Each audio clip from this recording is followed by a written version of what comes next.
So now I'm going to talk about the DDAA model in open economy, macroeconomics, or international finance, but with fixed exchange rates instead of floating exchange rates. So normally the model starts with exchange rates that are allowed to go up and down, appreciate, depreciate. But here the central bank is going to choose the target, and it's going to maintain that target using monetary policy. Okay, so currency regimes are the type of policy that the country follows. Now in the textbook you usually have just two. They're kind of extreme. You have the free float, where market forces purely move the currency, supply and demand in some models. Here we do interest rate parity, but it's the same idea. You have money supply and output and inflation, and you also can have expectations. But nothing really gets in the way. The market takes over. The other extreme is firmly fixed exchange rates, or a fixed rate.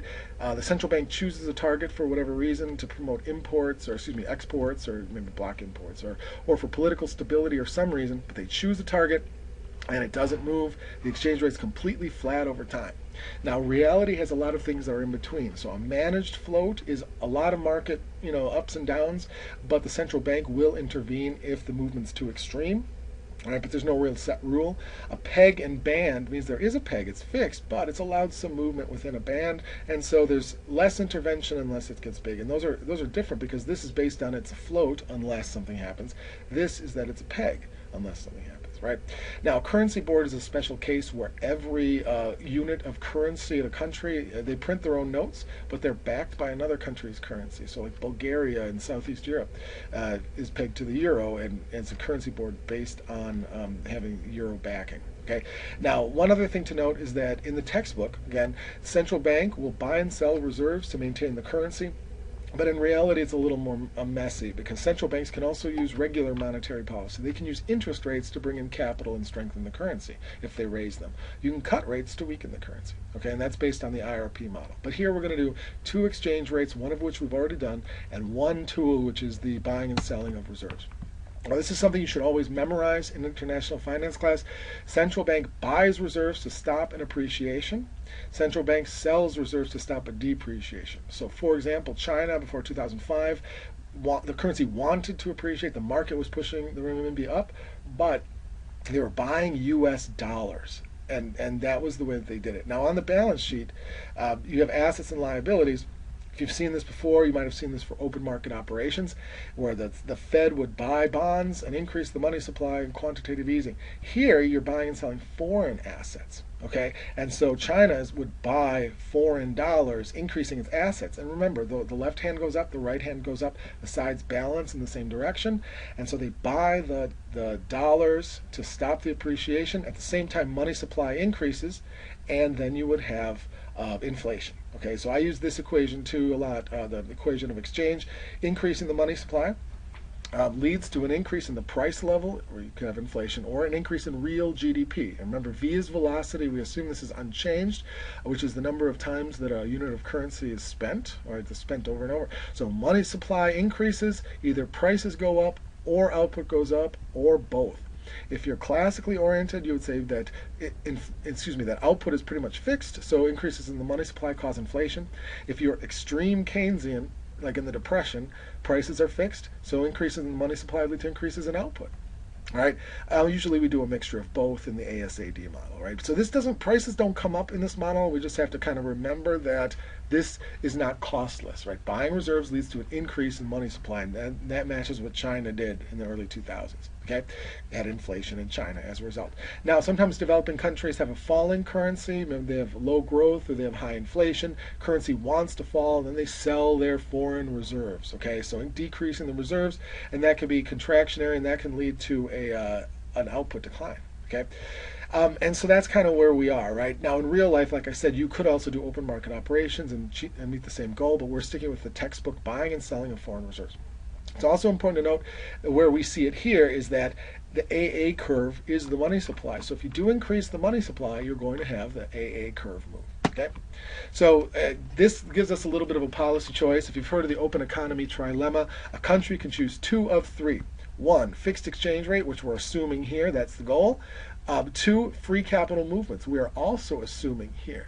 Okay, because IRP model, the DDAA model, are built upon free movements of capital. All right, so of these two, you have to choose two and sacrifice one. Here, we're going to sacrifice domestic policy goals. We're going to see that if your goal is to increase output, right, that's the one domestic variable, it might happen more than you wanted, or it might happen less than you wanted. Okay, you could, choose these two. You could say, well, I don't want, I want my own goals. Get rid of the fixed exchange rate. Then you follow the floating policy. Okay, or you could just get rid of free capital movements, in which case you're not using these models. Okay, you could have capital controls, but right now we're choosing fixed exchange rates and free capital movements, and you're going to see that domestic policy goals might suffer. Right, so the two goals we're going to do are expansionary fiscal policy and expansionary monetary policy. Okay, remember, E is fixed by a central bank for whatever reason they want. All right, and you got to move one of these curves to bring it back. Okay, because if you move AA and you're up here, you're not at your chosen exchange rate. You could move E, and countries do devalue, but here we're going to say, well, you could either move DD back or you can move AA somewhere, but the two curves have to cross along this horizontal line. Okay, and so something has to be done to make sure that your curves, your markets are in equilibrium, and you're maintaining your exchange rate.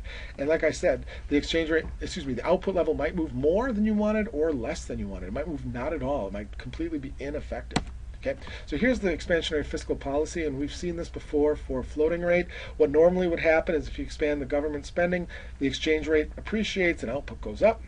But now your exchange rate has appreciated more than you wanted, so you have to do one of two things. You can move DD back, and you could say, like, don't do this, right? We have to cut spending again.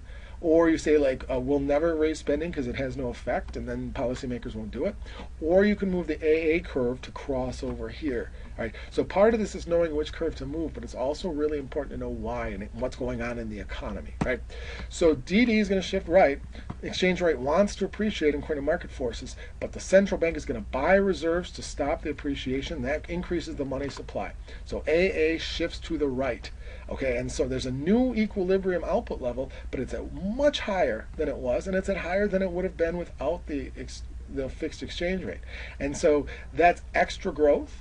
Okay, and you say, well, what's wrong with that? Well, that could be more inflation than you wanted, which is not shown on this model. Right? The exchange rate is unchanged, which was the central bank's goal. So they are choosing the exchange rate they want and not the output they want, which is that open economy trilemma. And if you have free capital movements, which is what most economists would say is better, then you would have a dilemma. Right? Choose your exchange rate or choose your domestic variables, but you can't have both.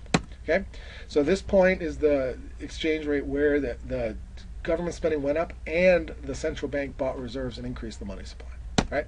And that's our level. Now, expansionary monetary policy is going to be tricky because money is going to be used twice. Now, you could move DD, but we're not going to, right? So we know that Y could move extra and Y could move not at all. So here's the monetary expansion. Under a floating rate, the exchange rate should depreciate and output does go up. But what do you do to stop a depreciation? You sell reserves, which contracts the money supply. So AA is going to shift left. That brings us back to the point where we started. Y is unchanged and E is unchanged. In other words, if you have a firmly fixed exchange rate and free capital movements, you cannot use money or monetary policy to affect your economy.